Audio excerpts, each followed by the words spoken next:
Okay, we are not live, but welcome to Dynasty Saturday Night 5. We're recording here, pre-recorded on a Friday afternoon, a little afternoon delight. Please make sure you subscribe, rate, and review if you're listening on the Going for Two live podcast feed. Please make sure if you're watching here on YouTube and other video places, like, subscribe, notifications, comment, feed that algorithm monster what it must be fed. This is a Dynasty Fantasy Football podcast from the Going for Two Live Network. I'm Brian Ford, here with my co-host, as always, Josh Walker. Josh, how you doing? Doing great. Just threw off my whole schedule being here on a Friday afternoon. I was just sitting here, and I was like, oh, we're about to record. Yeah. I should probably get ready for the podcast. I see you wearing your Braves regalia. Have the playoffs started yet, or? Yeah, the wild card started. The Braves are playing the Phillies, just like last year, and the Phillies knocked them out, so should be a pretty big series.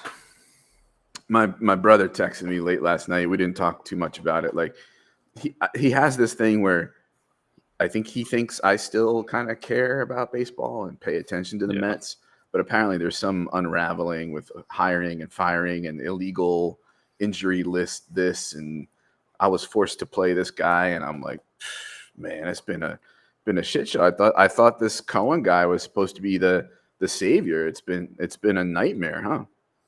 Wow, shocker! You pull off like a Wall Street billionaire, thinks he can run a baseball team. Look where it gets him. Right? Yeah. It's gonna be a long 5-6 years for the Mets, probably. It's gonna take a while to fix what's going on. Oh boy, man, my I brother. love it. It's not my brother doesn't listen, so it's not going to break his heart.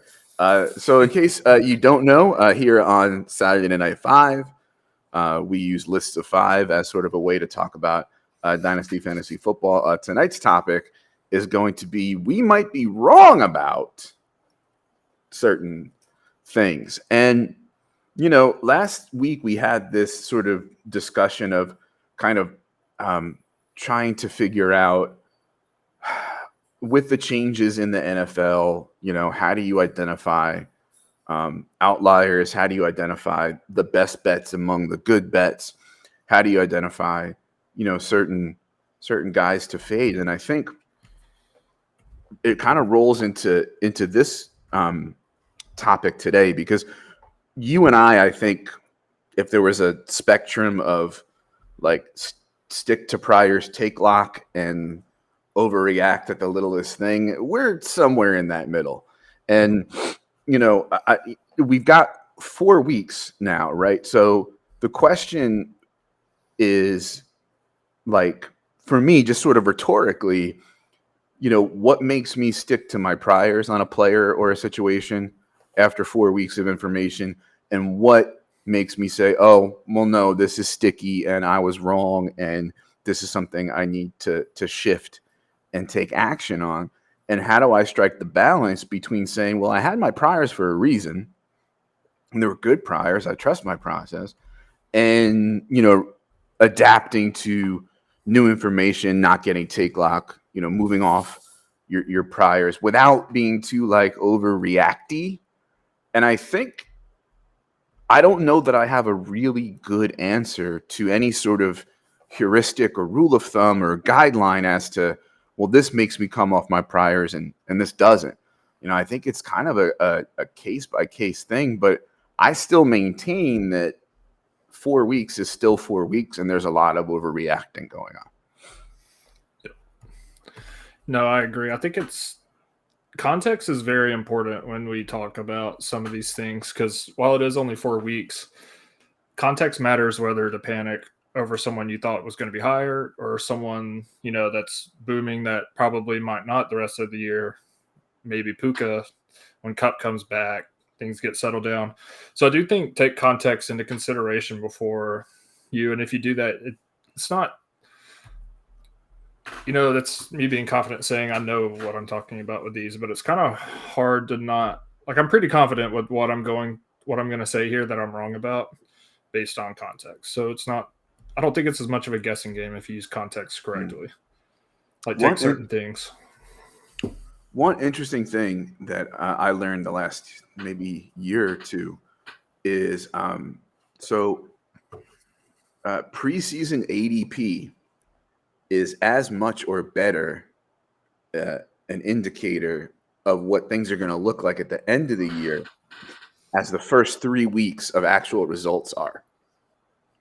Week 4 is where it starts to change a little bit, where now we sort of have that quarter-ish sample of the NFL season, third-ish quarter-ish sample of our fantasy season, where dynasty teams are starting to sort of make the decision, am I a contender, a fraud, a pretender, what kind of trades do I need to make? Do I need to tear this thing down?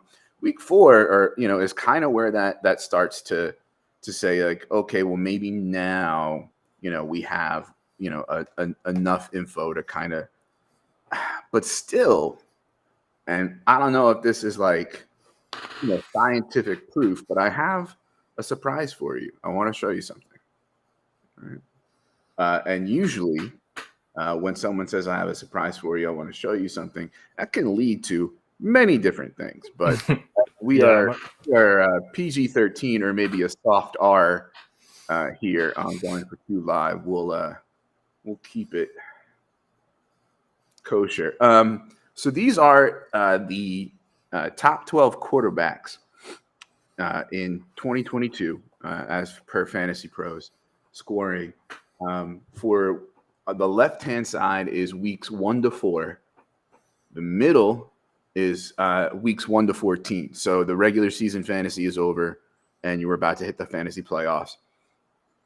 And then the end is weeks 1 through 17, through the championship week.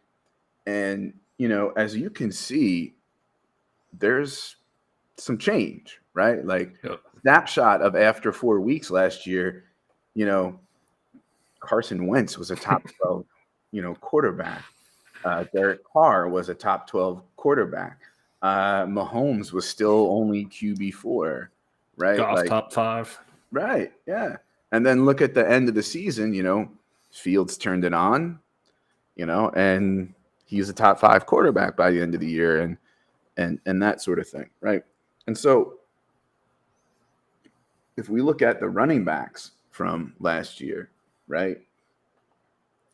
Again, there's some change. Like James Robinson, I remember after 3 weeks, people were talking about, like, still in Dynasty, is James Robinson going to be a better bet than Travis Etienne? Because look at this usage, right? We see what happened, right? And then, and the same holds true, I think, if you look at, Cordell Patterson, was top 12 to begin the year. Ramondre was nowhere to be found to begin the year, right? And then wide receivers, again, similar story. There's names that are, top 12 in the beginning that are nowhere to be found later on. And also with tight ends, it's a little more consistent in the top 3 at tight end. But still, I mean, Tyler Conklin and Will Dissly were top 12 tight ends after the first 4 weeks, right? So even now that we've added this 4th week of information and this 4th week of data, there still might be some overreacting, going on, and things are not as they appear they're going to be at the end of the year.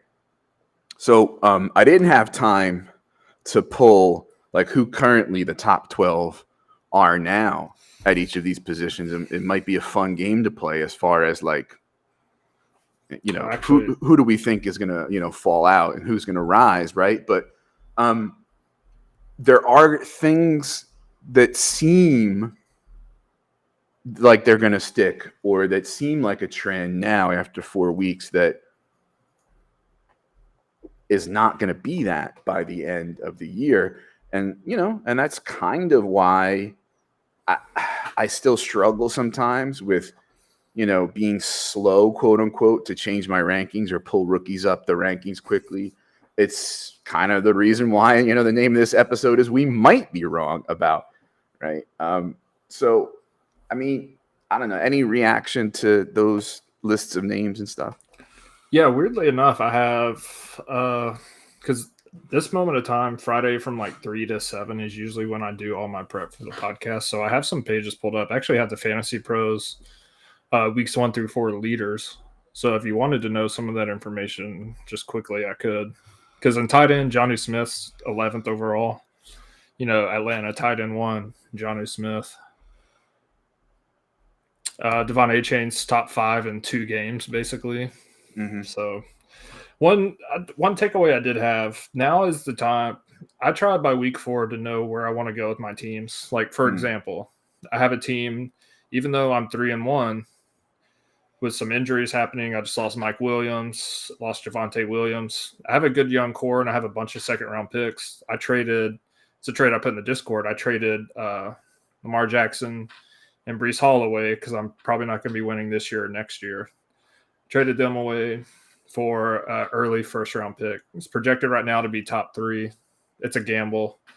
But I did that, got a young running back, and Justin Fields. So by that, I'm taking a gamble, but I'm also trying to be ahead of the curve by realizing this isn't going to be the year. At this point, I'm just going to get the points out of my lineup, keep the other young core I have besides Breece Hall, and rebuild. And hopefully, getting ahead of the curve, you can get out there and get some picks from the guys trying to compete before other people realize by the time they're 1-5, 2-4, that they need to do the same. So I think knowing where your team's at is huge.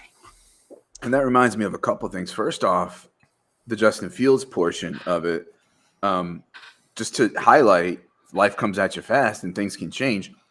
How would that trade have looked 2 weeks ago as compared to having the data of his last 2 games, right?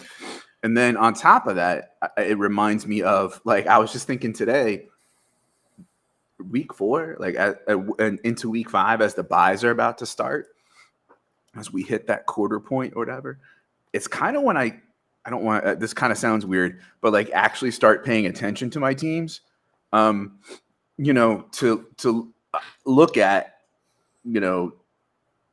oh, this is 3-1, but maybe it's a pretender, or this is 2-2, but maybe, I've had some bad luck as far as max points or right. So like, even then, like, I mean, obviously I'm making trades and stuff like that, but like, if you ask me, like, oh, hey, how you doing in the not GF2 staff league that we're in, I don't know. I think I'm on 1-3. Let me go check. Like, for most of my leagues, it would be like that. Just because that's just the way my brain works. And maybe the next couple of weeks we can talk about, like, now that we've hit this post of the first 4 or 5 weeks, what are some things you can do if you're going to tear down. And one of them, as you're saying, is to get in front of the market. Yeah, but in that team, I had 4 or 5 second-round picks and no first. So there was just something in me that said I really need, even if it's only top 5, still a top 5 first. Having that and all the second-round picks, seeing how the second-round picks have kind of shaped out in third rounds even this year, I felt like that was a better move, even though I do have Breece Hall in the top 3 of Dynasty running backs. Mm-hmm. Coming off injury, the way running backs have going, this could be a J.K. Dobbins situation where he never even gets back, or he just stays hurt and is constantly fighting injury. So I wanted to get an early pick, get a chance of getting Marvin Harrison Jr. on my team. Mm-hmm. So, yeah, early first. If people are going to realize they're in trouble and going to go get them. So I think now's a good time to go get them. I was just thinking, like, what if that pick turns into, MHJ, right? And you're looking at him and whoever the running back was. Did you wind up with Pacheco or White, or which one? I got Pacheco. Yeah. That way, And then Justin Fields, like, now all of a sudden that looks pretty good. And if Breece Hall starts to look a little more like Javonte Williams than Adrian Peterson, in the near future, then it looks even more and more better. Right. Well, I also have Jahmyr Gibbs, so I still had another good young running back to build around. And the fact that he was my other running back, it's not looking that good this year, but I'm not going to panic on him. No. So, yeah. And in fact, I think some people, if they were doing this episode, might be tempted to say they were wrong about Gibbs. And it's funny, like, I've been thinking about the players that I'm kind of like pumping the brakes on as like this. Like, I was lower than the market on Gibbs, right? And now people are even going past me and panicking, and I'm like, slow down, right? I was higher than the market on Puka, right? And then now people are way ahead of me, dropping like 25 first and a 24 second for the guy. And I'm like, yo, pump the brakes, right? Yep. Yeah. Yep. If that pick is like top 5, I have enough second round picks and some other good young players. I shouldn't be too hard to move up because they shoot for Marvin Harrison there. Right on. Okay, so let's pay some bills before we get into our list. Today's show is brought to you by our lovely sponsors, Underdog Fantasy. Underdog has it all. Hot best ball summer has passed, but it's got DFS and pick'ems. The DFS, the Dog Bowl, Battle Royale, Goal Line Stand, and now they just fired up Best Ball Resurrection, right? A little second chance, right? Now that we've got this 4 or 5 weeks of data, let's reshuffle and try to catch up on the apparent losses that we have in our portfolio, right? And they're not just football. They've got that weird sport that Josh follows, baseball and something called golf, and I don't know, probably some other hockey and basketball, and maybe even soccer. I don't know, but they're awesome. And why am I talking about this? Well, if you are a new user for Underdog and you use the promo code GF2, you will get a deposit match of up to $100. We have a nice shimmery, shiny QR code here for you if you're watching on the video feed. That'll take you right to there. You go to underdog.com or go to the Underdog app, use promo code GF2, deposit money, get up to $100 of that first deposit matched by Underdog using the promo code GF2. Start playing, maybe start winning. Who knows? I know that being lower than the market on Achane, I decided that I would load up on him in best ball because to me he had sort of like one of those better in best ball profiles, and so I've got a good chunk in best ball. I don't know that it's gonna cash me anything with the other combinations I have, but why don't you kick us off on our list of things we might be wrong about? Yeah, so I'm going to start off, since you mentioned it, with Devon Achane. There's been some hoopla about Achane or Achane. He said he wants to be called Achane, so I'm going to be decent and call him that. But I might slip and say Achane. But Achane, we never questioned his speed, his ability to still run through the tackles. But I did question, he doesn't look, when he's playing out there, he doesn't look like he's as small as he is. He definitely plays a lot bigger than his size than I thought. He plays more like he's 200 pounds. And he's really only played 2 games. He got 1 touch in week 2 and 1 target.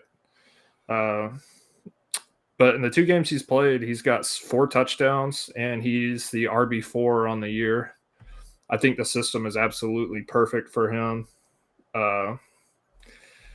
And the main concern I had with him was Jeff Wilson and Mostert taking most of the carries, but I'm afraid now that Jeff Wilson's going to be an afterthought the way Mostert and Achane are playing. So I think he's definitely cemented himself a role in arguably the best offense in the NFL. I think he's always going to see touches. He's good at receiving. He's decent at pass blocking so far from what I've seen. And our offense is a touchdown machine, so he's going to get plenty of touchdowns, plenty of long runs, and I'm excited and kind of wish I had hedged my bets a little more and got a few more shares. But it is early. Wilson could come back, and they could just kind of make him third in line, so there is still some doubt. I don't think he's going to keep getting 10 yards a carry like he is, but this ability that you're seeing from him is very rare, so he could be something special. Yeah, I think, he can't run this hot being number 1 on every efficiency metric like the whole season, right? But the mean to which he's going to regress is like his mean, not like the mean. You know what I mean? So he's still going to be really good. I think I was below market on HN2, and it's, to me, I think I had the blinders about the size, right? As like simply that even in this new NFL, if you look at the top 24 running backs the last 3 seasons, so therefore 72 entries into that, like 3 of them, I think, were below 205. So my whole thing is, well, once you get to the NFL, when everybody's bigger and faster, and right, like it's different, right? I did give him a bump because of the landing spot. It was a perfect fit, right?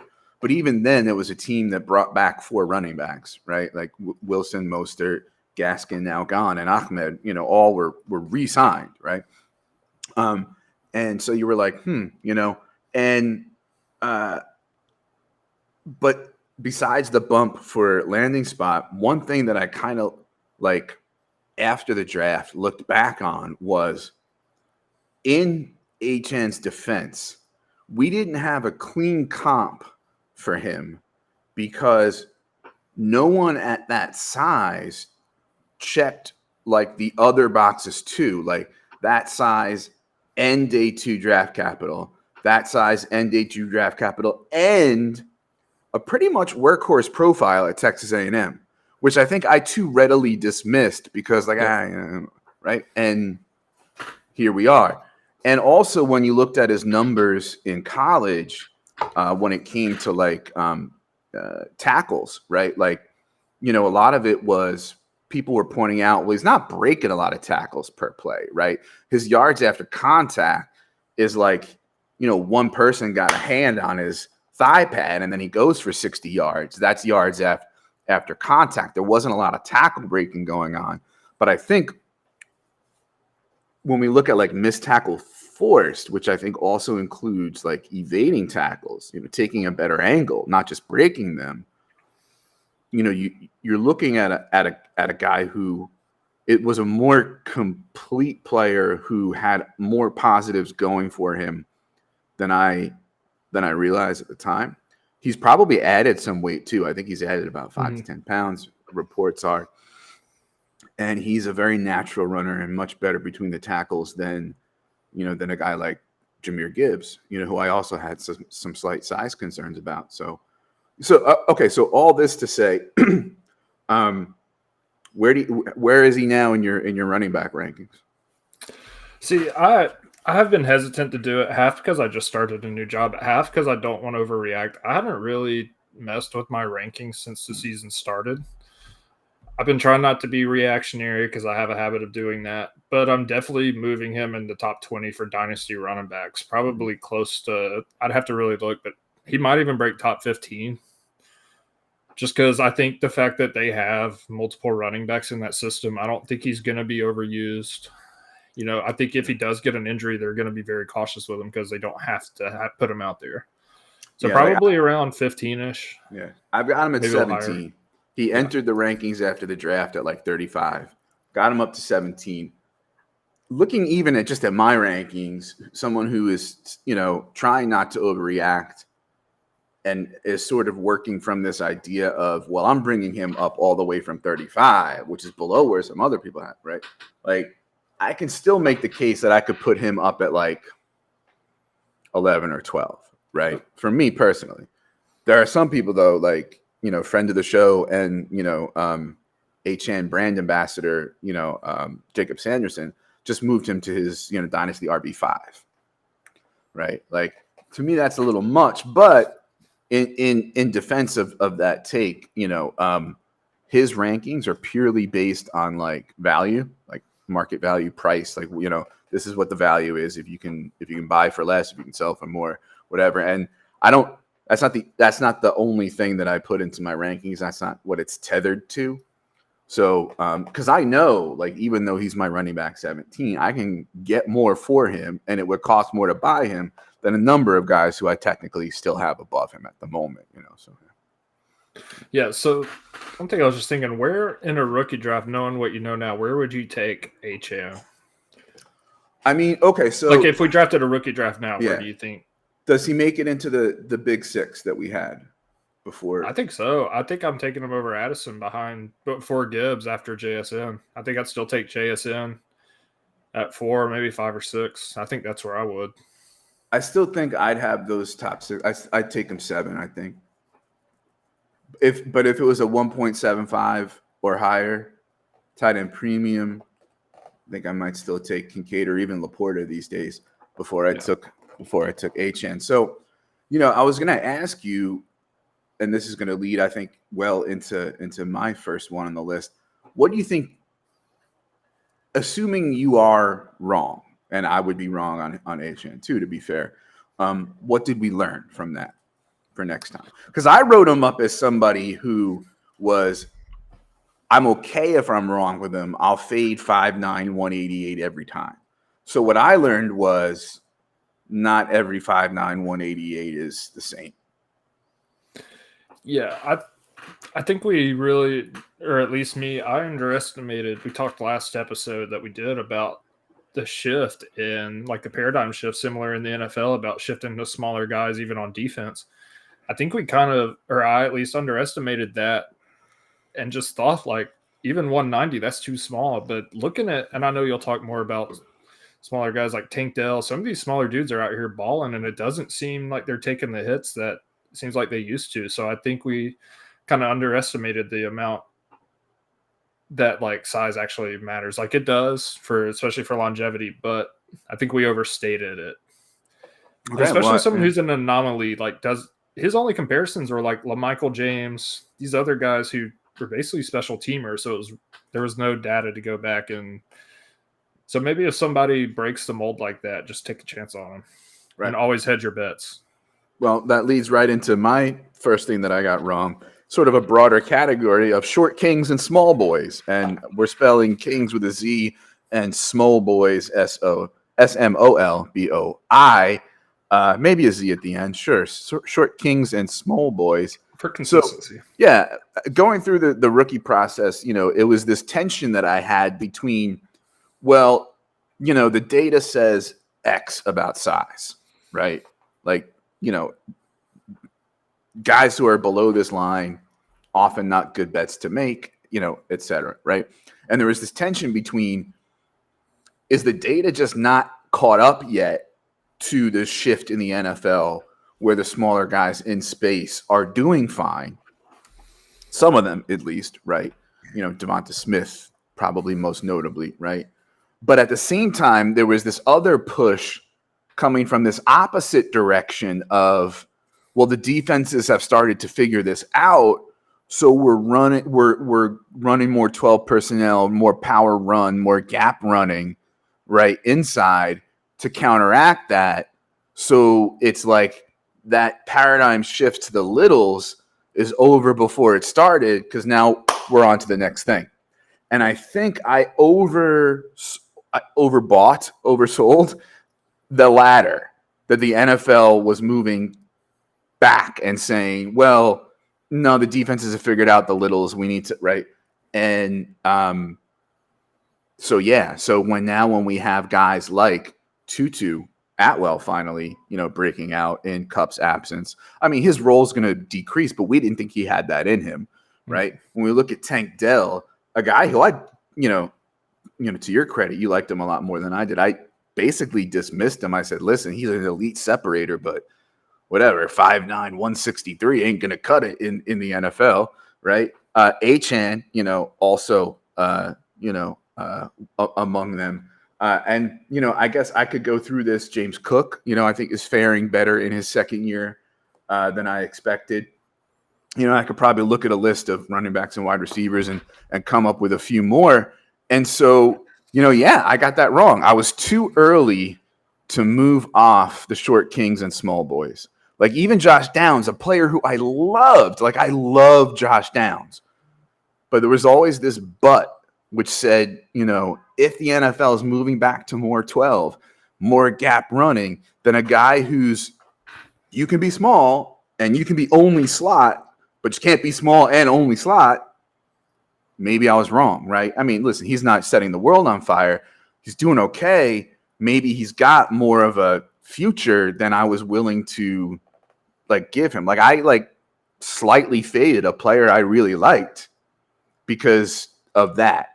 And I dismissed Achane. I practically dismissed Tank Dell, as I said, right? So, I mean, and so I'm learning something that is, I think, difficult to find the solution to, and that is the right side of the curve, right? Remember I was doing those memes last week, right? So like now it went from like, you got to pick the right player to no, we have archetypes and profiles and we make those bets to, well, now we have to identify like the guys, right? And on the right side of the curve, for me, it's the explosive guys. The NFL is being won on explosive plays.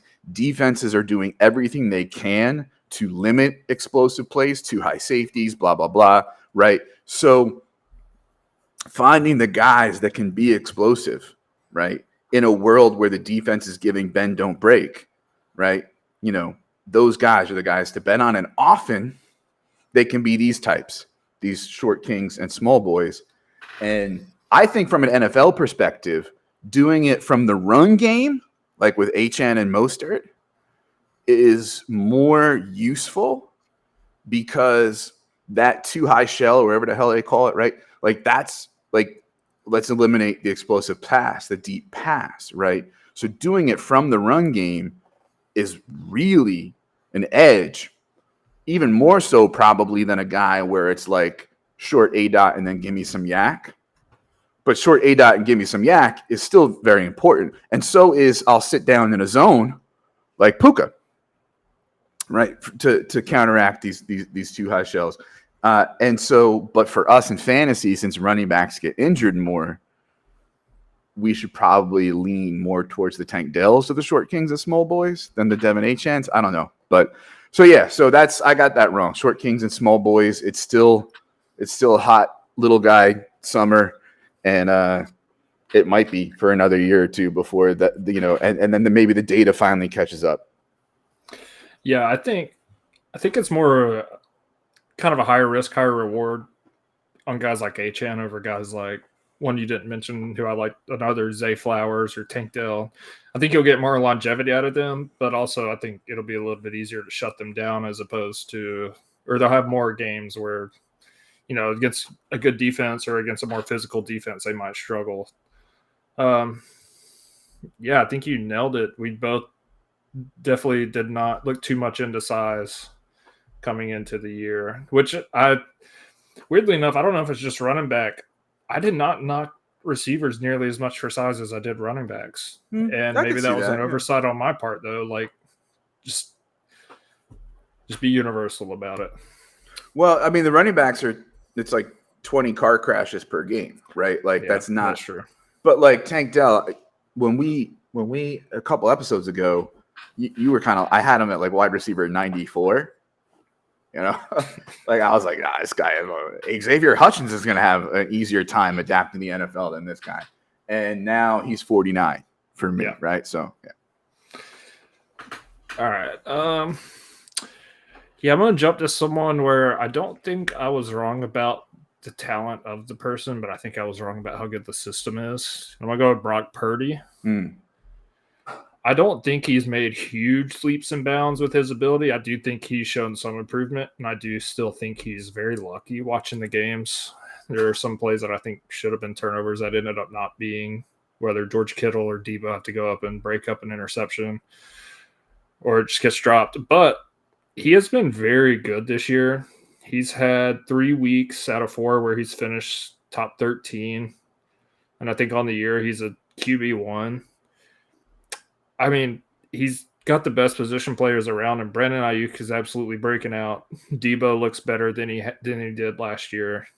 George Kittle still, as far as talent goes, top 3 to 5 tight end.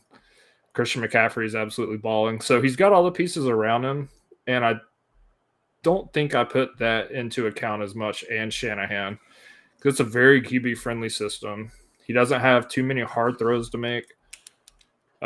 His completion percentage is really good. His QB rating is very good. He's thrown no interceptions. So I think I was just too low on him because of his ability as opposed to the system he's in. And the things he's good at are what Kyle Shanahan is looking for. And his weapons to throw to are by far, at least in my opinion, the best in the NFL. So he's basically got to dump it off and let the guys do the work for him. So I don't think he's an amazing quarterback, but I think he's a QB2 who borders on QB1 in fantasy just because of where he's at. If there was a rule change in fantasy or the NFL to eliminate yak from a quarterback's passing yardage, Purdy would hire lobbyists. Oh yeah, to fight against that. He's big yak, like big pharma and big oil. He's big yak, right? So listen, I got him wrong too. I got to wear it, right? But importantly, you said not as wrong as some people think.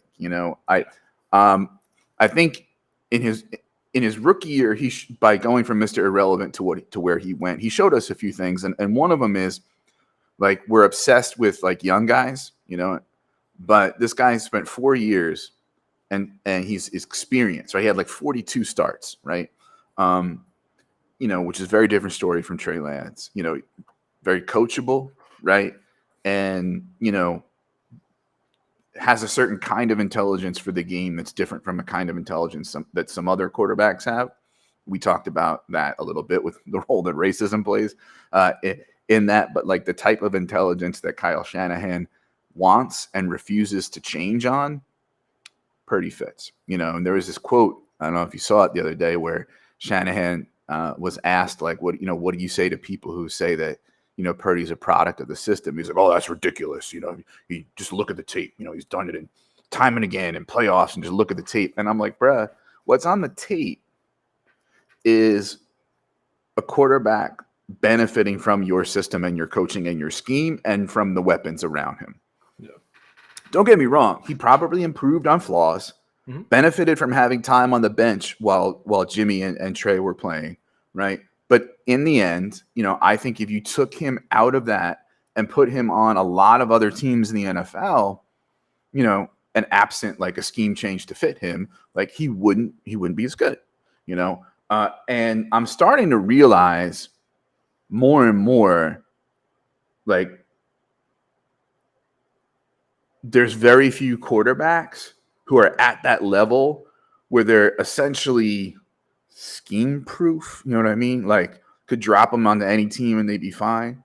Because take a look at like Jared Goff, right? Like, he was kind of, starting to be like a middling quarterback. We didn't really like him too much on the Rams, despite like a Super Bowl, right? But, you put him in with the Lions, and then when Ben Johnson took over, they designed an offense to his low ADOT, tendencies, and boom, all of a sudden now, at least when he's playing at home, is steering a high-powered, high-octane offense, and he's a top, 15 to 20, dynasty quarterback. So I do think it's important that, like, we acknowledge that we're probably still right about the talent, but like we underestimated, I think, how much the scheme and the weapons lifting him up would continue.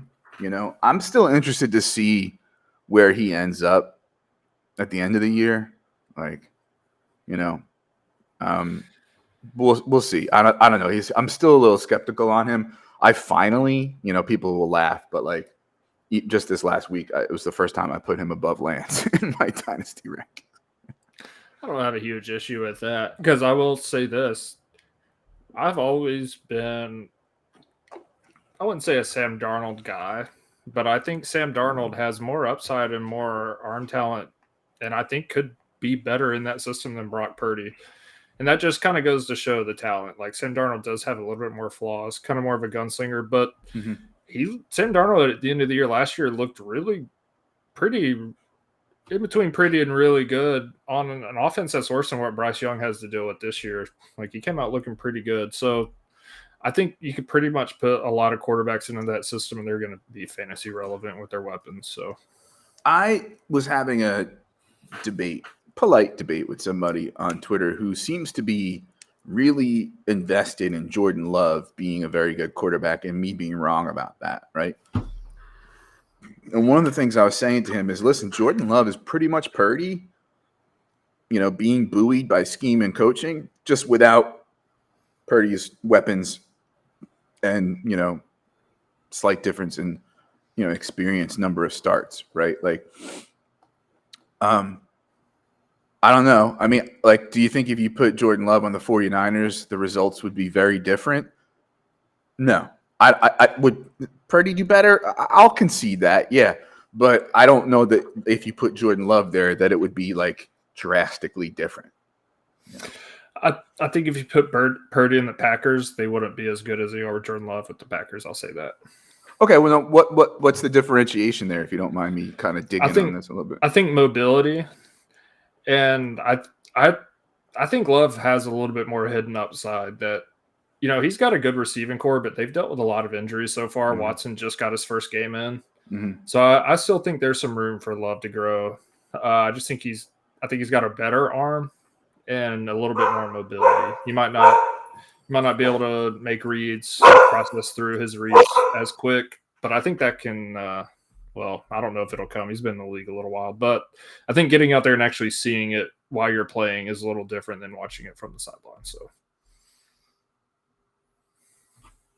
yeah, and I think guys like Purdy, but especially Love, I think are reinforcing this idea that like we're throwing quarterbacks in way too early and they should sit more, but the NFL and the owners aren't going to change anytime soon. So, no, yeah. All right. Mine next, speaking of quarterbacks on the list here is I was wrong about Stafford and the Rams offensive line so far, right? Like going into this year, one reason why I was skeptical on Kupp and one reason why I was like very skeptical on Puka, although like I was higher than like the market on Puka, but skeptical on him relative to like, other rookie wide receivers was, we have a 34, 35-year-old quarterback who, was falling apart and contemplating retirement and had an offensive line that was rated very poorly and, we weren't expecting much from, and you couldn't really trust to, protect the passer or even really run block much for that matter. And now when we look at, the first 4 weeks, and we look at some of the numbers that Stafford's been able to put up and some of the ways that the offensive line is keeping him upright, like he's slinging, and he's supporting, Puka's outrageous year. He's steering an offense that's creating enough opportunities for Kyron friggin' Williams, to be, every week starter. Tutu is eaten, right? Like in a way that we've never seen him before. And Stafford also seems to be healthy. That elbow thing, that back thing, isn't really bothering him, it seems, at the time. He has this like hip contusion this week or whatever, but the idea that like this was a team to be skeptical about and fade because of the quarterback and the offensive line, I was wrong. And, I think it also speaks to how good a coach McVay is, as much as like, I get a little about some of these coaches and their personalities and egos and that sort of thing. You can't deny, a healthy Stafford plus a Sean McVay brain, and you get these results. So it looks like I was wrong on Stafford and the Rams offensive line. And I have Stafford back up to quarterback 16, 17. I'm kind of debating him and Daniel Jones at the moment, whereas like I had him as low, like between 21 and 27 for most of the offseason. So I think if you're a team who, obviously if you're tearing down and you have Matthew Stafford, he's a priority guy that you're going to move off and move those points off your roster, target a team who I would recommend be a buyer, and I would recommend a buyer of Stafford be someone who, maybe you had an injury, maybe Burrow starting slow, maybe, Ritter is one of your quarterbacks and you're like, listen, bye weeks come and injuries. I don't, like the price on Stafford obviously is higher today than it was, in the offseason, but is not going to be that expensive for someone his age. So, I think he's a guy that I think you're going to see traded a lot in the next couple of weeks as teams decide I'm in it or I'm not. No, and actually, you mentioned our not a going for two staff league. I just played. I actually have been, unlike you said, been looking at my team and been paying attention to it. And I, my two quarterbacks before this week were Deshaun Watson and Jimmy Garoppolo. Neither one of those played, and I played your other co-host Jesse Schneeman. So I had Bryce Young as my starting quarterback, and I think I had Achane as my super flex. So if someone offered me Stafford right now in that league, I would definitely be trying to buy and probably be willing to overpay a little bit because I got lucky that his team seriously underperformed. I was projected to lose by 20, 30 points. So the QB streets can get ugly, and with injuries and bye weeks coming, I think, like you said, Stafford's a great buy. As far as being wrong, I was also wrong. I need to move him up, but it was for a different reason. I thought if he was going to be good, it was going to be because they were so bad that they were having to throw the entire third and fourth quarter. And regardless of who his receiver was, the volume would get him there. It's not been like that. It's been very efficient. They've been ahead a lot of games. Like you said, my boy Kyron Williams is balling out. I love to see that. I made a joke tweet that he'd end up being the number one running back in that class because he was just getting shit on Twitter for being slow in his 40. So, yeah, they look great. Cup comes back. They might actually be a team that could contend if they can all stay healthy. Who's next on your list as far as being wrong? I'm gonna go with someone I'm still not sure how to rank looking out 2 to 3 years from now. But as far as this year goes, I'm definitely wrong about Isaiah Pacheco. Yeah, he doesn't have much draft capital, but he actually looks really good this year. We were worried about coming in with some injuries. He's still running hard. He's actually breaking through some tackles, which he didn't do, and he's actually getting decent targets. 3 of his 4 games, he's gotten at least 3 targets, which isn't a ton, but it's better than a lot of first and second down running backs. I mean, he's just on a good offense. I don't think he's going anywhere. I don't think they're going to go get anybody. I don't think CEH is going to really eat into his touches. And if he keeps working like this, I don't know what his contract looks like. I know they're not paying him much. He might have a role for another year or two. So I'm going to push back a little bit on this. Mm-hmm. Like, Pacheco is up a few spots from where I had him recently. I mean, I think it's a combination of his play and some other guys falling. This is one of those, for me, maybe not as wrong as we think. It's only been 4 weeks. Let's see what happens. Mm-hmm. From what I remember, I think some of the efficiency metrics are better. And as you said, one of his big weaknesses coming out of college is breaking tackles. Seems to be better at it. Definitely more receiving usage, in the last couple of weeks. All that's looking good, right? When your alternatives are CEH and a Jerick McKinnon, who, the joke is we've kind of got him in bubble wrap until December, right? And in an offense where after Kelsey, which, by the way, he missed a week in this whole, scenario, that after Kelsey, it's the Wild West still figuring out who's going to get the touches. I don't know that Pacheco is going to be as sticky as we think. And maybe even if he is, I don't know that there's a lot of like growth coming. You know what I mean? Like, I hate to say like, oh, he's at his ceiling, right? Because, whatever, but who knows? But like, I don't see it getting a whole lot better. If he was on an offense that I think was different, that was like the Lions maybe, right? Or something like that. Where, I think they've had, the Lions have had, I think 10 rushes from inside the 5, 10 plays from inside the 5, and 8 of them have been rushes. If there was a team like that, I'd be a little more optimistic. I'm going to say we're not quite as wrong as we think yet. I'm not sold. Yeah. I got him up from the early 40s, as low as the early 40s in the offseason. I have him at 30 now. Like, I still have Khalil Herbert and Brian Robinson ahead of him. I mean, I still have F and Tank Bigsby ahead of him, which I'll talk about later. But yeah. So. Yeah, I don't think it's wrong to say he's at his ceiling because he's RB13 on the season. So he's borderline RB1. I think this is probably as good as it gets. But if this is his ceiling where he was going, I don't think it's that bad.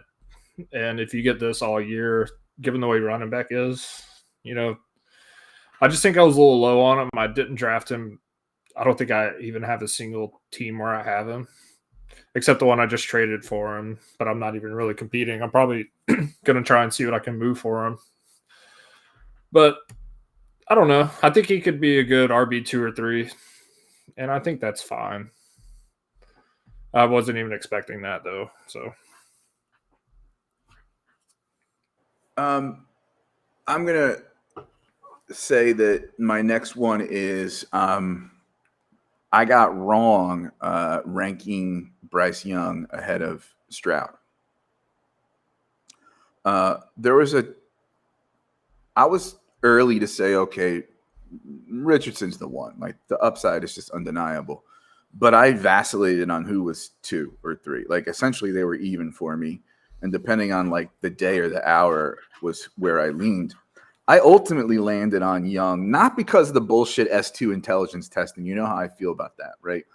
But I did kind of land there for something related, which kind of makes me feel icky.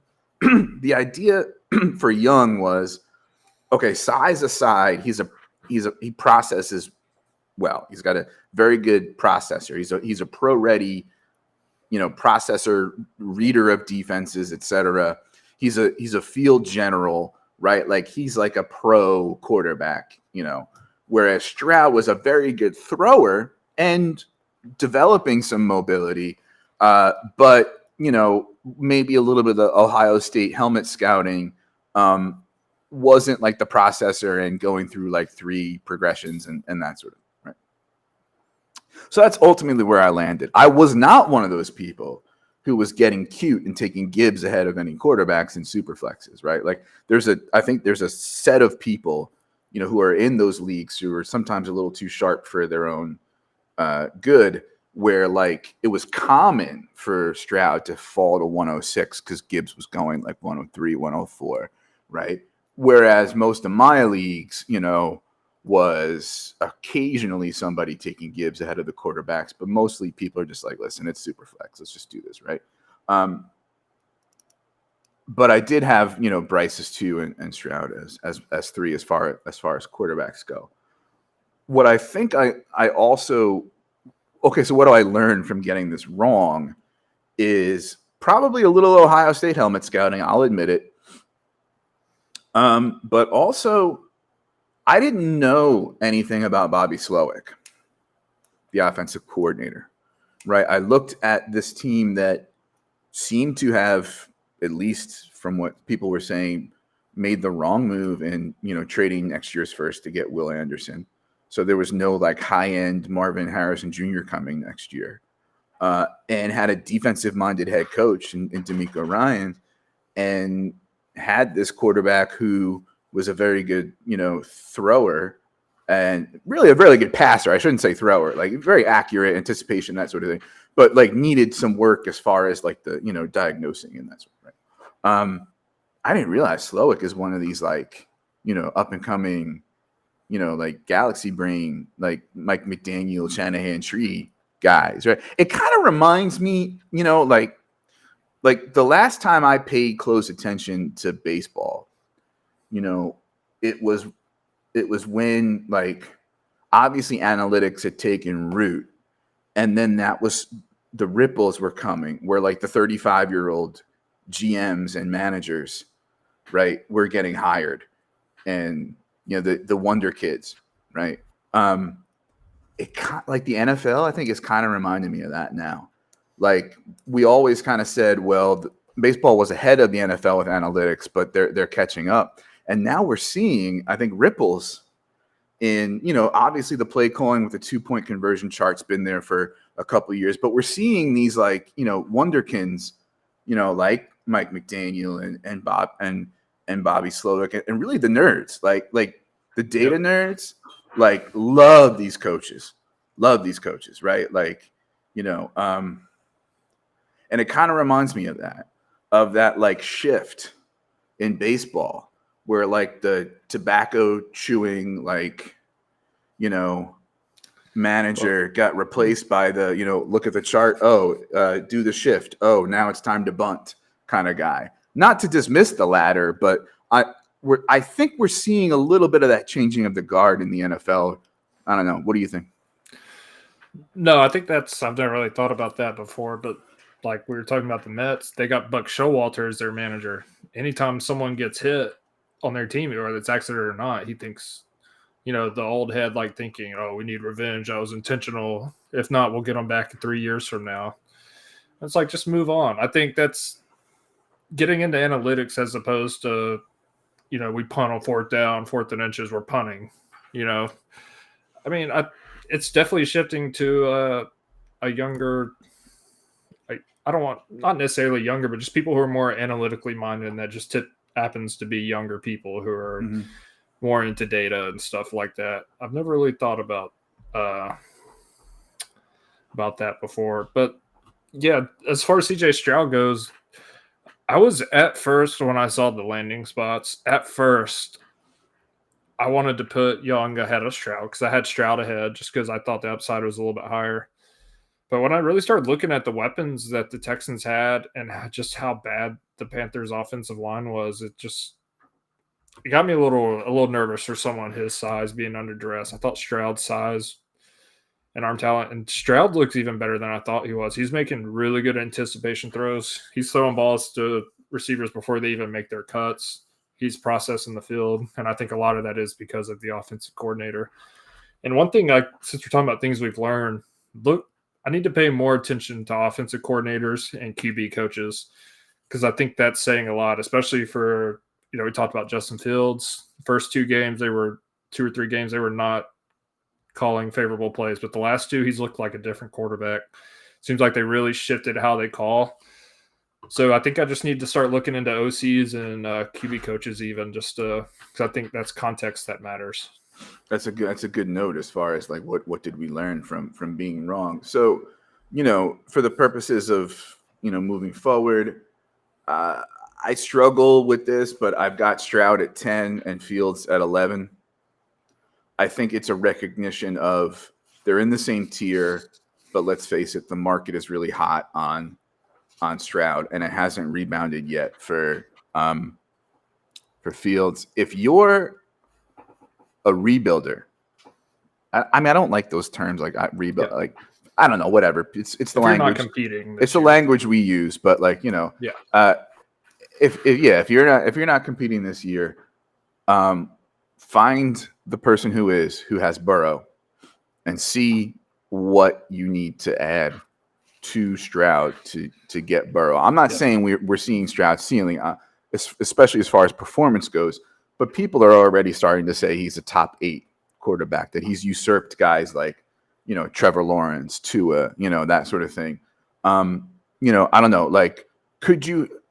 I was listening to Dynasty think tank, Chad Parsons and Jordan McNamara, and they do this thing at the end, like, did I get enough? Where they review listener trades.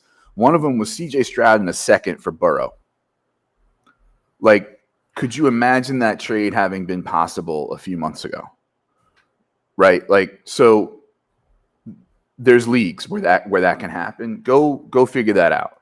Right? I'm not saying like sell all your Stroud shares or buy buys a million Stroud shares. I'm saying moves like that, and shouldn't say overperforming, a performing better than expected piece for a performing, lower than expected piece.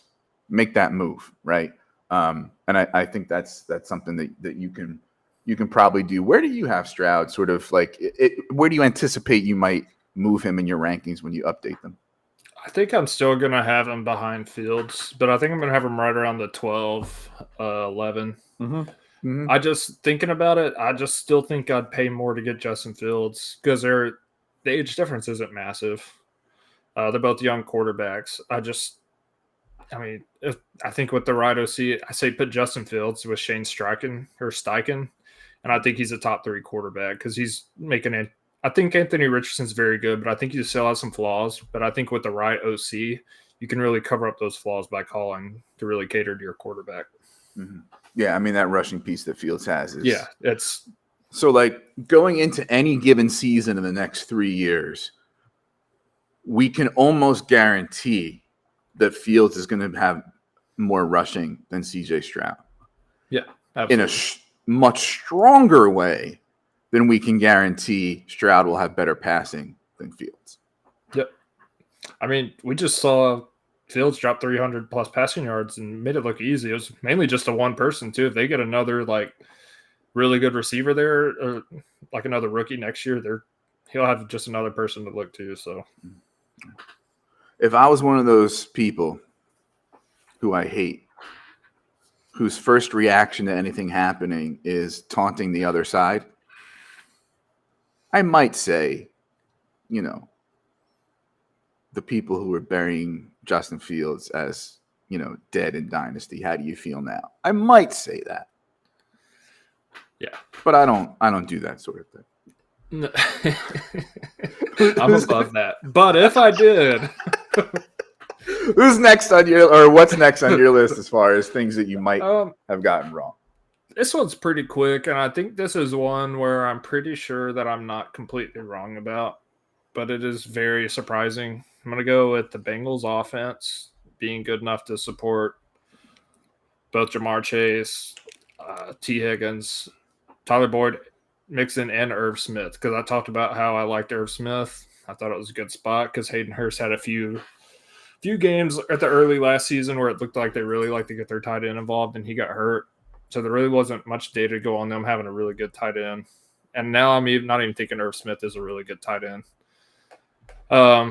So they've just, like you said, Burrow's not healthy. They don't look good. I don't know if it's all Burrow being healthy or if there's some more stuff going on, because I don't think Burrow being a little bit more immobile and being able to, you know, spread the plays out a little more and, you know, extend plays. I don't think that's like the only reason why they would drop out this much. You know, they were supposed to be a top 5 offense. I don't know what's going on. Hopefully he'll be healthy, but I was definitely wrong about thinking Irv Smith was going to be relevant. I haven't really dropped him in dynasty leagues because he's a young tight end, and there's usually pretty big benches in the leagues I play in. Mm-hmm. But I don't think he's going to have anything going this year, at least till they turn that offense around.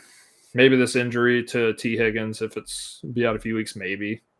Yeah, I was just wrong about thinking, even if they were top 5, I was still probably wrong about thinking that it's just too many mouths to feed. Mixon gets a lot of targets. They got 3 solid receivers. Well, 2 really good receivers, 1 solid receiver. Yeah, I think with Irv, it was like a lot of us were like, you know, we've seen flashes. He's probably not as good as we ever thought he was, but you know, they're at a team where, you know, that's been, we thought maybe, you know, I want to say starving for a tight end, but had sort of an opening there for a couple of years with it that now has an elite quarterback. Hayden Hurst was more relevant in Cincinnati than he was the year before. Like, so we were like, you know, maybe Irv Smith, right? And some folks, I think, you know, bought it to the extent that he was like, you know, a top 15 to 20 tight end for him in the offseason.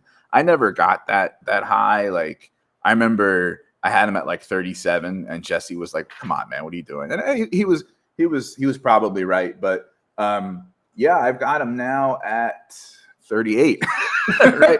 Because like, you know, he's not getting used. The team's struggling. I've got Jonnu ahead of him, right? Because like he's actually catching passes, you know. And with tight end on the Falcons too. So with tight end, like, you know, with running back, you know, a lot of the thinking is, well, the window's so short, you might as well get redrafty, right? With running back, like if you're not competing, there's no need for him. If you are, you know, have a couple, you know. And then with tight end, I think it's more like after a certain number, and maybe that's different for some other people, then it's just like redraft, like who's producing, you know, like who's actually getting used, right? Because it's tight end. And so anybody who's producing with a pulse in that barren landscape is valuable. So like I don't know. Like, could I shift him above the guy ahead of him, Kylan Granson, because he's fallen off the last couple weeks, and there's 85,000 Colts tight ends? Yeah, sure. But I don't know. Does he belong ahead of Jonnu or Fant or Gesicki or Hayden Hurst? I don't know. Probably not, right? Yeah, probably not. And most of the times I drafted him, and I was even higher than most, so people probably drafted him even worse than this. He was still my tight end 3 in a lot of leagues. He was getting close around 20-something. So even at that point, because tight ends, it like you said, it takes someone with a pulse in to play almost every game, and you'll be a tight end 1. So I was like, if he just stays healthy, gets 3 to 4 receptions a game, not even targets, 3 to 4 receptions on that offense, I thought he would at least be a tight end 2, so top 24. So I never thought he was going to be like a tight end 1. Never got him as a starter, even a backup tight end. He was always a tight end 3. So I'm okay with that missing more than I am other positions. But yeah, I was just wrong on that.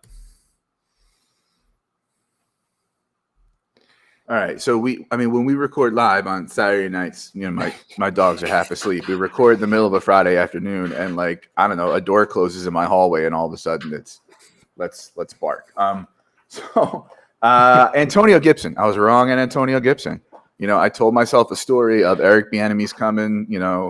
He's going to be more dynamic with the offense. He's going to use Antonio Gibson's skill set more. Gibson got doghoused. By Ron Rivera, but we've got this, new offensive coordinator who's going to, do more of the Chiefs thing. And what we're seeing is, annoyingly, with the Chiefs thing, the ball is getting spread out a lot in Washington. And so it's not getting concentrated with Dotson and McLaurin as much as we'd like. But it's also not helping Antonio Gibson. I called him a buy for a lot of the offseason. The price was good, and there was some hopium that I had, but looks like I was wrong on that one. I think I've got him down now in like the late 40s, early 50s of my running backs, because he's essentially irrelevant. He's had some fumbles, caught 4 passes, I think, last night, but like, other than that, like, there hasn't been much noise from him. And this whole idea of like, oh, Bieniemy is a more creative mind and he's going to finally use Gibson right was just wrong. It was just narrative. Yeah. Yeah, one of my most rostered players is Brian Robinson. And I didn't even expect Brian Robinson to play as much as he is right now. He's in on third downs. He's in there blocking. Even though I am technically, I guess, a Brian Robinson guy, I definitely thought Gibson still had some upside. So you weren't alone in that. I thought he'd be like a McKissick role where he'd come in on third downs, catch 4 to 5 passes a game, but that's simply not happening. Okay, last one. And this is the one that I'm hoping, and another one where it's only 4 weeks. So there's still a lot of time. This is another one where I think context matters as far as like new coaching, new schemes come in. It's going to be Jerry Jeudy breakout season. I might be wrong about that. He's only played 3 games. He's coming off hamstring injury, so that's another reason where I'm pretty sure I'm going to be wrong about thinking I'm wrong about Jerry Jeudy. Every game he's played, he's got at least 5 targets, so that's good. The yardage isn't there, no touchdowns. He did have a touchdown called back. I don't remember which week it was, but he did have a touchdown that got called back. But my concerns about that team still not being good or just coming to fruition. I am lower than most on Russell Wilson. I do think it's kind of ironic, just to do a quick side point. I hate Sean Payton. I think he's an absolute douchebag. That might be because I'm a Falcons fan and him with the Saints killed us. But he made fun of Hackett for running an awful plays, talking about how badly he coached, and he almost started 0-4. So Hackett started better than him. So I think that's funny. But there's still plenty of time. Hamstring injuries can linger up to 6 weeks. I can't remember the stat, but Jacob Gibbs, he works with CBS and Sportsline. He tweeted out that there's like a 30 to 60% drop off from production the first 6 weeks after a hamstring injury. So I think better days are to come. Sutton looks better than I expected.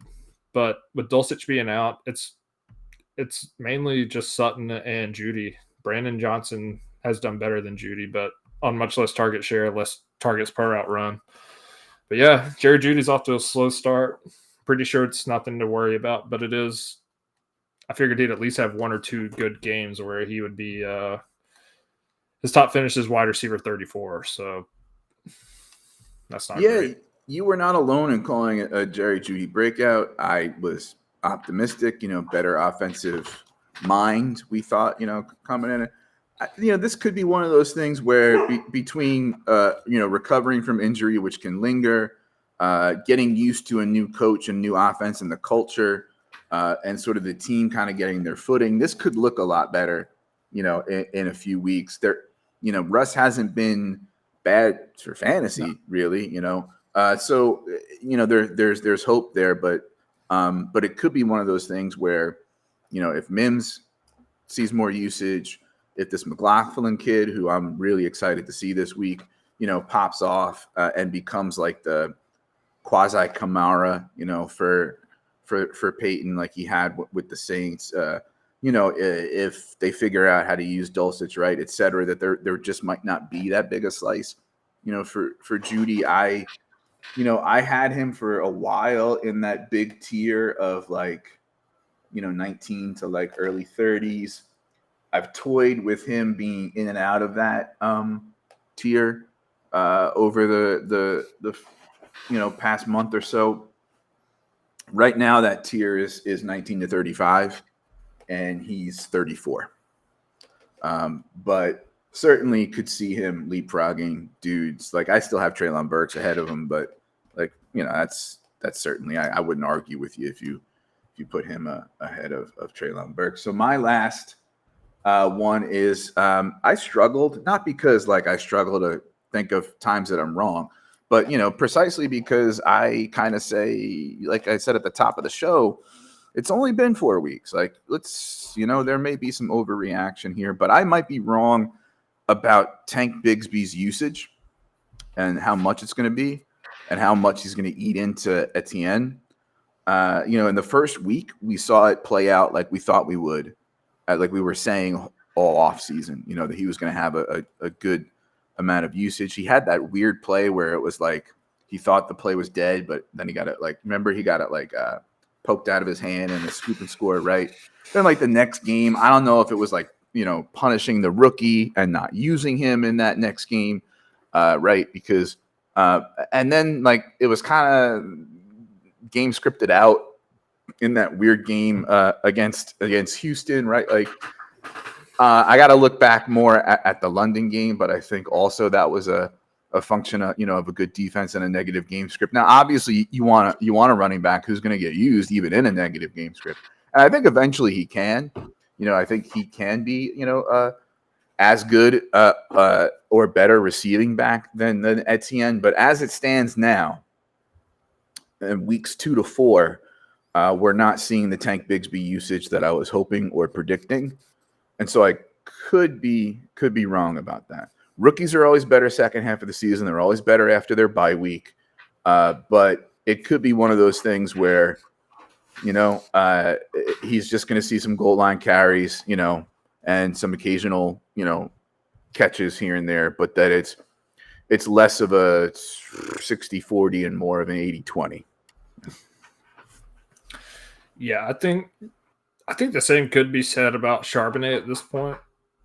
So I think it is just kind of rookie running backs being eased into it. Even Gibbs, I think coaches know better than we do that it is kind of tough to pick this up, especially at a different level. So I think all these guys are going to be a lot better second half. The weird thing about the Tank Bigsby thing, the same game after he just basically, which I know he didn't know what he was doing, gave them the ball. They gave him a touchdown they gave him a carry at the 1 yard line. He got a touchdown. So, and then they don't play in the next game. So if it was punishment, it's kind of weird that they didn't punish him that game and, act like nothing was wrong and then just gaslit you and, But yeah, I don't know. I didn't see it. I think I was just blinded by my love for ETN and by the flag I planted for him. So it wasn't me having good process or anything. I just didn't want to believe the Tank Bigsby hype. Okay, so let me ask you a question. I'm gonna list some running backs, and you tell me if you'd rather have 10. I mean, I know this is in a vacuum, which isn't really what we do in Dynasty. It's all about price and team dependent and all that. But okay. Aaron Jones. No, Miles Sanders or Tank Bigsby. I'll take Miles Sanders. Aaron Jones. He's injured. He's getting older. I think Dynasty, I'm going to take Tank and just wait. Kamara. I'll take Kamara still.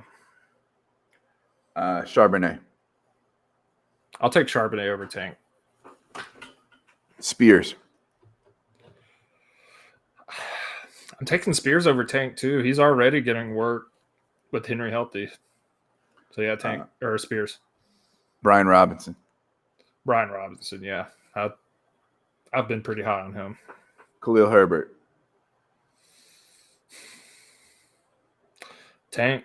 Roshan's gonna eat into that. Pacheco. Give me Tank. Tank. Kendre Miller.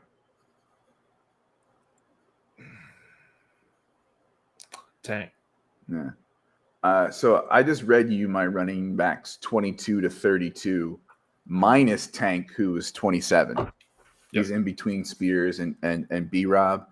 I kind of am I haven't put him below B-Rob, Herbert, Pacheco yet because it's like I might not be wrong, but I might then just put him below those guys, put him in with Roshan and Kendre as like rookies we're still waiting on sort of thing, and when we can trust those other guys. Tank Bigsby, or now I'm going to talk about I'm not going to give you the whole tier, but like guys who stepped into a job that we didn't expect, even if we might have been higher on them than some other people. Jerome Ford. I'll still take Tank. Kyron Williams.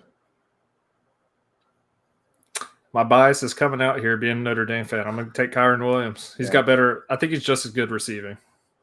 And Rashad White. I hate Rashad. I hate his offensive line. I'm going to be completely honest with you. He's got one of the worst offensive lines in the league. I'll take Rashad White in that one. All right. Yeah. I mean, he's in that neighborhood. All right. So I probably have him higher than you do relative to a lot of those names. Like there's probably more names in that list that I have him ahead of than you do. But yeah, it's starting to be one of those things where it's like, all right, I thought he was going to be, Etienne could be a fringe top 12, and then he was going to be like, a part of the top 24 to 28, starting to maybe not look that way for the rest of the year. But, we'll see. Hey, Etienne's had injury issues. All it takes is for him and Charbonnet one injury, and I think they're instantly. And then their price goes up, and and honestly, if that happens, it opens up a pretty good sell window, even though you might really like the guys. Oh, for sure. Oh, yeah. Absolutely. Yeah. All right. I guess that does it for us. Please make sure you subscribe, rate, and review on the Going for Two Live podcast audio feed. Please make sure if you're watching on some video formats that you subscribe, like, comment, bells, notifications, all that jazz. Feed the algorithm monster what it must be fed. Time for plugs. Josh, where can we find you and what you do? Yeah, you can find my weekly tweet on Twitter or X at Rotonaut, ROTONAUT. I've really been slacking on getting content out there. Just started a new job, just moved, so things have been going on. But I'm going to try and get better at that. I haven't been doing my weekly rankings, but I'm going to try and get back on that. All that's at goingfor2.com. I'm going to update my Dynasty rankings after week 4. That's usually when I do it. I try and do it every 4 weeks.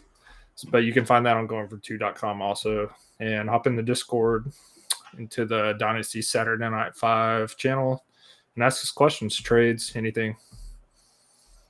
Right on. And you can find that Discord at goingfor2.com, little purple thing in the bottom right, which is also where you can find my rankings. I'm not going to be writing much in season, but I may have a couple more articles coming out at some point this year. Dynasty Fever podcast, we're on a bit of a break. We were thinking about coming back next week, but probably not till the week after. You can follow us on Twitter at Dynasty Fever Pod as well. And, goingfor2.com and Going for Two Live, we have a show pretty much every night, day of the week for you here on the YouTube channel and elsewhere. We've got articles and all sorts of stuff on the website about DFS, redraft, dynasty, analytics, all that stuff. Just go there and dig in. And other than that, that'll do it. So that's a wrap. Thanks for listening. Thanks for watching. Go Irish and go Braves.